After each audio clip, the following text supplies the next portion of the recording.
This is Sigrid. I met my husband first as a penpal. She fell in love with Alan. When I decided to write to someone on death row.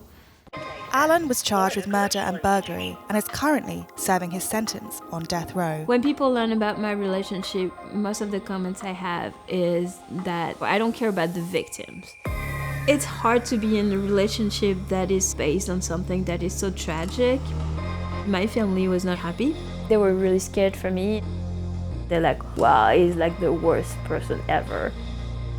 With Alan not looking to be released anytime soon, will Sigrid finally be accepted for her choice of husband? It was really hard, but we managed and now we have a son. It's funny because it doesn't even really look like him. So that was the picture that was with the ad when I first saw him. My husband is Alan and he has been in prison for 15 years and I think 12 on death row. He has been convicted of murder.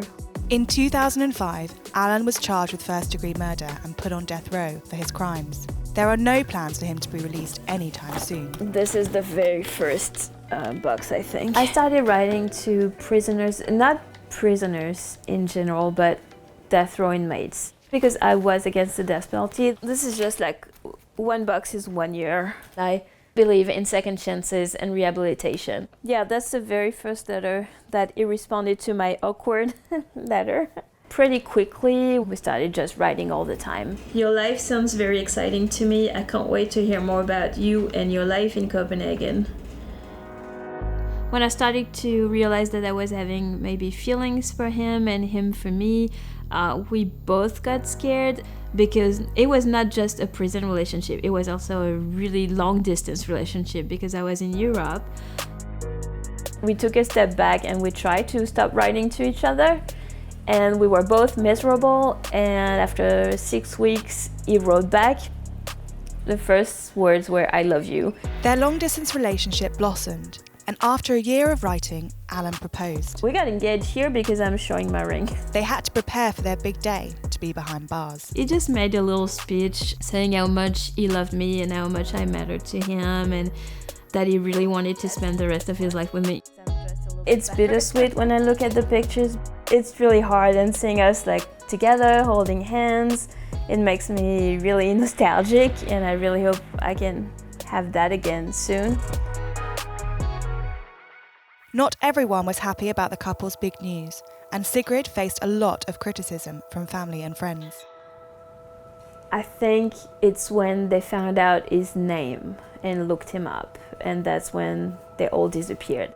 They were really scared for me, and I think they were wondering who he was and if he was being honest with me. A lot of my family, I sent I think maybe 80, maybe 60 to my own family wedding announcement cards, and I got maybe 4, I got your card, a couple of congratulations, and that was it. I got a few people who deleted me from their Facebook account. I understand that it's really hard to understand, so I just would like a few people to understand me. It makes me happy, and I don't get why it bothers people so much. People who are supposed to love me, they're bothered because someone is loving me right and making me happy. And it's not just the judgment that's difficult. Being married to a man in prison has its other challenges. I only speak to my husband on the phone once a month. Inmate at Florida Correctional Institution. To accept this free call, press 1. To refuse. Hey, how are you? Good, you? I'm good. I'm shaking. I almost missed the phone call. I wish we could spend more quality time together. That's probably the most difficult part about a prison relationship. It's harder than I think we both thought it would be, just to live here, I guess. That people, stigmatize you just for being in a relationship with me. But I know that people who judge you that way are a waste of skin anyways. Yeah, I love you. I miss you. Je t'aime. Je t'aime. Bonne nuit. I love you. Bye.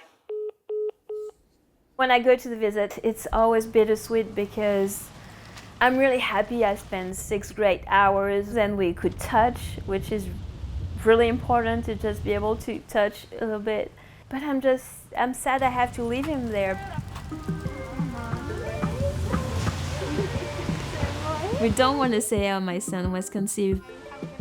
I think it's important that we can sit and explain to my son how he was conceived before someone else does it for us.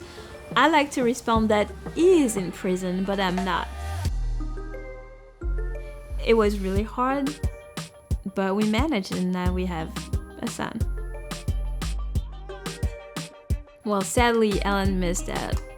Everyone who had a baby know how fast they grow and how much they learn in such a short amount of time. I tried to send short videos, but it's not the same. I will tell him that his dad is not who people are going to tell him he is, that he is an amazing person, that he is really caring and sweet, and that he loves them very, very much. But being a single parent in a new country has been tough. We are in the town where I feel like people might have heard about the case, and so it scares me telling who my husband is. I don't know how to approach it. I started a penpal website with one of my friends. We really truly believe that people are more than, the worst action of their life. So we know that if they find a penpal, it could be life-changing. Because we've been just regular penpals to other people, and we made a difference in their life. Despite all the challenges they faced, Sigrid and Alan are looking forward to the future. Being with Alan definitely changed my life, everything in my life, because I'm really embraced as who I am completely and loved unconditionally by someone who I love the same way. And now we have the little guy here, so this is something I would have never wanted with anyone else.